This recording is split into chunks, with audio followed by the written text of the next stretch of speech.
We're in a tailspin thinking, holy cow. It seemed like a normal prenatal appointment for Charlie and Lynn Brocker. She wound up in the hospital, and at about a minute to 9 o'clock that night, she had a cesarean section and CJ was born. And he went to the NICU unit and she went elsewhere.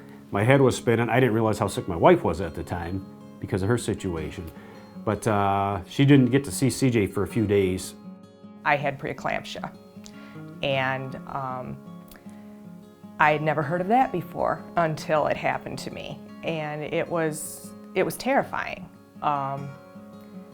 And I was so sick that I couldn't have a telephone in my room. I had to have a private room, no telephone, no television, because I was at risk for a stroke. And they didn't want me having any outside influences or getting excited about anything. And that's hard to do when you've got a brand new baby that you can't see. Charlie could see him, and he knew his son was fighting for his life. But he was just a little tiny guy in this little incubator, and I just couldn't believe how small he was. At the time, he was 2 pounds, 14 ounces. And they said, well, he'll probably lose some weight from there also, which you think, oh my gosh. And of course, he's all hooked up to devices and whatnot. Lynn continued to heal, but desperately wanted to care for her newborn. They kept telling me they can do more for him than you can at this point, and he will be fine. And he just had to grow and go on with his little life. Updates would trickle into Lynn's hospital room. People, kept coming to me and showing me pictures, and the nurses were wonderful. They would come and talk to me, or the medication I was on, I couldn't do a lot of things for myself. So they would dial the phone and call the unit for me, and I could ask how he was, I could ask for his vitals that day, and it was reassuring. I could relax and concentrate on getting better. Charlie was also sharing CJ's progress, telling her of the incredible staff in neonatal intensive care. We were highly impressed. We didn't even know it existed before that.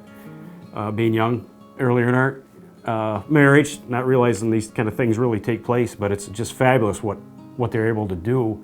4 days later, Lynn was allowed to go up to the 5th floor. I walked in and I went, he's big, he's big. And I was expecting this little teeny tiny baby, and he was little compared to other babies, but I thought he looked great.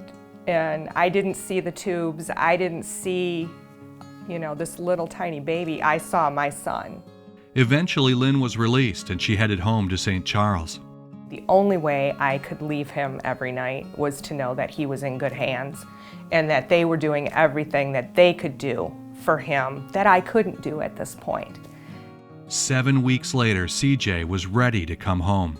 I remember him coming home the first night, and I slept right in the living room with him next to his bassinet. I was on the couch and I just stared at him the whole time. I don't think I slept the whole time we were that first night, but it was just amazing. And by that time, he had been in the unit 7 weeks, so I was completely healed. I didn't have to worry about myself, feeling okay to take care of him and having help taking care of him. Charlie and I were able to do it ourselves.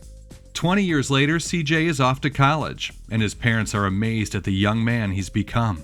He pushes himself hard, and he likes to be good at what he does. And he's excelled in school, all through school, and continues to do that through college. So I don't know if that's a trait of these babies when they've had to work hard to fight for life, but I see it in him. It's been over 2 decades, but the Brockers still remember that special care their son had at Covenant. The NICU unit has always been special to us because of CJ's birth and the circumstances surrounding it, and that has carried on through the rest of our lives.